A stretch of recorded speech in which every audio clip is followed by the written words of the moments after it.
understood. It's a very difficult job. Much of opening night is anchored in real-life events and experiences in Cassavetes and Roland's lives. With respect to this stage door scene, he and Rollins had been long aware of how many of the people around them lived vicariously through them. But the issue of mixing up your identity with someone else's was brought to a head by Roland's experiences following A Woman Under the Influence. For months after the film's release, she was mobbed on the streets by female admirers with tears streaming down their cheeks, embracing her and telling her that she was them, as Nancy Stein says to Myrtle. Aging was also an incredibly important issue in Roland's personal life. She had fudged her age for years in interviews and in press releases, and physically warred against signs of aging in every way she could. It was an extremely sensitive issue for her, though, like Myrtle in the scene with Sarah Good, Rollins would deny that it mattered, denying it, perhaps even to herself, at the very time she felt most uncomfortable about it. There was also a lot of overlap between Roland's view of acting and Myrtle's. It was not at all uncommon for Rollins to get so into a role that she would not come out of character between takes. The ghost metaphor in opening night reflects Roland's own view of acting. She frequently compared playing a role to being a medium, channeling, going into a trance, or letting ghosts inhabit you. In terms of plot events, it's also worth noting that Rollins invariably consulted her psychic, Carol Richter, before making important decisions. When I expressed a degree of skepticism about the plausibility of the seance scenes in a conversation, Cassavetes defended them as what he'd expect a woman in this situation really to do. At other times, however, he seemed apologetic about this aspect of the film. Here's a theatrical story, and suddenly this apparition appears, and I started to giggling. Everyone knows I hate this spooky dooky stuff. And they said, "Are you going to leave that in?" But this is a figment of her imagination. It's not a fantasy.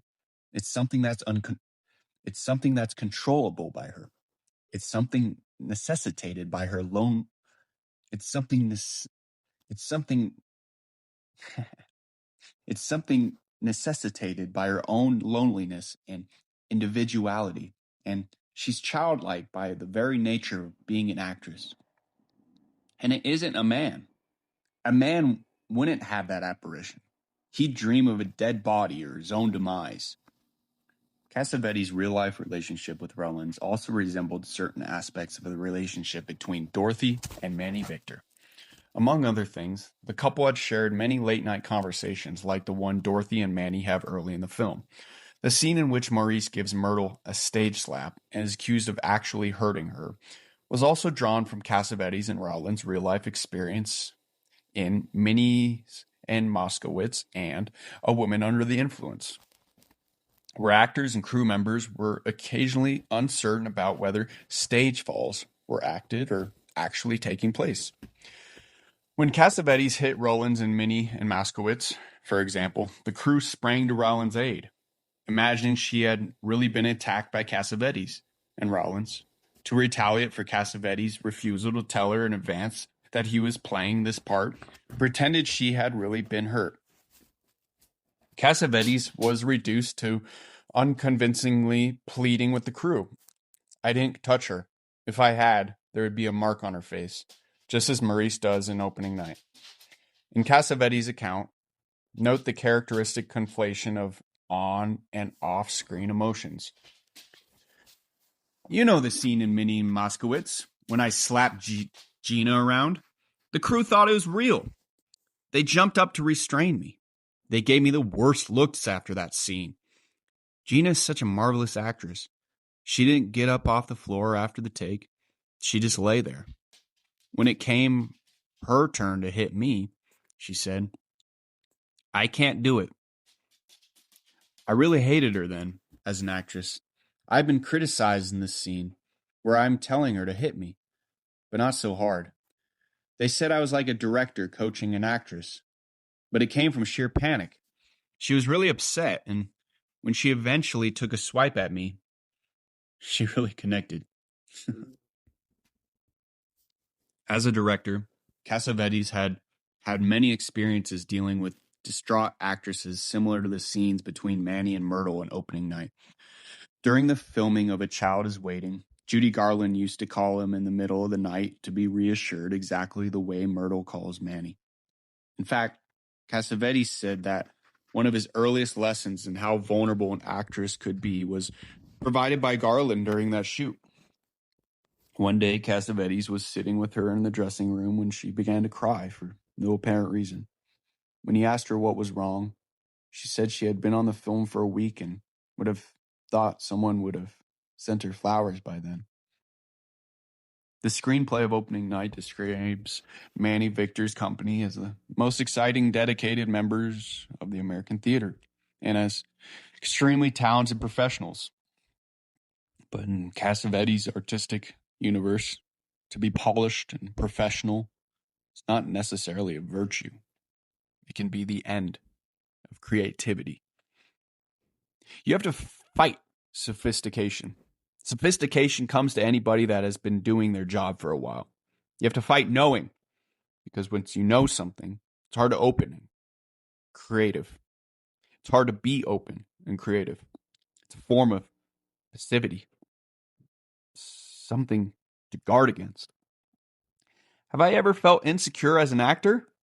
Yes, felt insecure. I mean, who doesn't?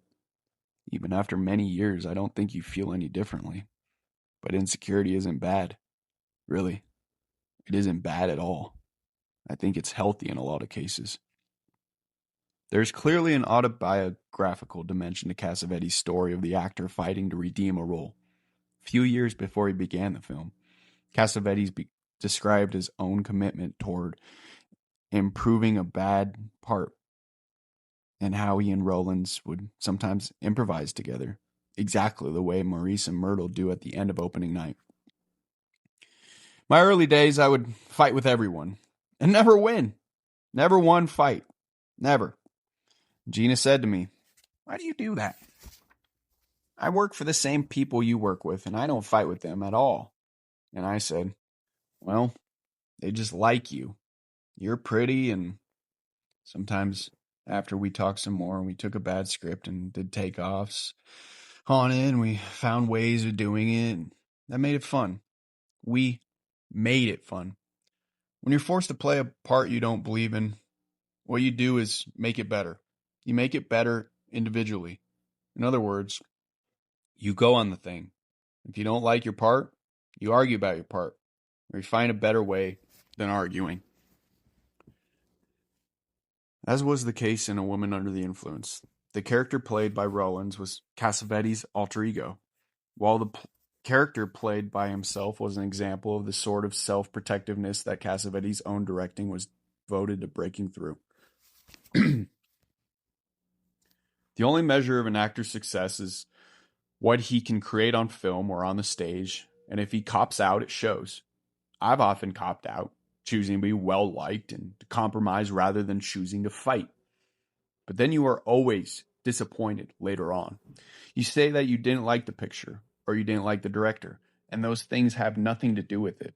The fact is, you didn't have the courage to express what you knew you had to express at the time. The biggest problem a professional actor faces is to learn how to express that with a minimum amount of pain. If a director can work on that problem with the actor and be understanding and put the emphasis on that rather than on pettiness and on who's going out to dinner tonight, he will have taken a giant step toward getting a great performance.